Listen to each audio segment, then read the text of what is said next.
नमस्कार दोस्तों, मैं Soni car gas kit Bikaner से। आज हमारे पास मारुति स्विफ्ट डिजायर गाड़ी आई है। ये विजय भादू जी आए हैं अनूपगढ़ से। इनकी गाड़ी में हमने एलपीजी गैस किट का इंस्टॉलमेंट किया है। हमने इसके अंदर ब्रांड चूज़ किया है वो मिजो का। तो इसमें ईसीएम लगा हुआ है, 48 पिन का ईसीएम है। सॉकेट टू सॉकेट सारा काम है, कोई वायरिंग कटिंग नहीं हुई। सारा 8 इंजेक्टर की गाड़ी है, 1200 सीसी गाड़ी। ये 3 स्टेज की वेपोराइजर मिजो देता है।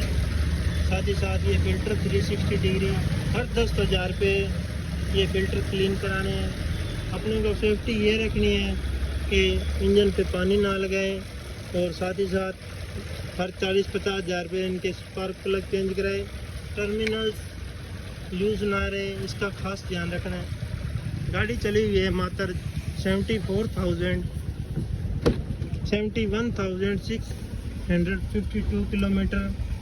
ये इसका चेंज ओवर का स्विच लगाया है जो कि आप देख सकते हैं। ये आरपीएम, ये देखो थ्रोटल दे के दिखाता हूँ मैं। पूरा 5000 आरपीएम तक गाड़ी जा रही है। एक बार थ्रोटल देता ही कोई लैग नहीं है इसके अंदर, फुल पिकअप। हमने इसके अंदर 75 लीटर का टैंक लगाया है जो कि आप देख सकते हैं। फिलिंग का पॉइंट हमने इसका ये दिया है। 75 लीटर का टैंक लगा। स्टेपनी इसकी पीछे से निकलेगी, कोई दिक्कत नहीं है। ये गाड़ी 14 केजी गैस के अंदर 350 से 400 किलोमीटर निकालेगी।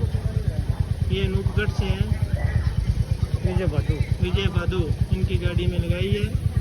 ये हमारे नंबर आपको दिखाते हैं, ये सेल फोन नंबर है। ये हमारे से 150 किलोमीटर दूर से आए हैं किट लगवाने के लिए, श्री गंगानगर जिले के अनूपगढ़ से। धन्यवाद।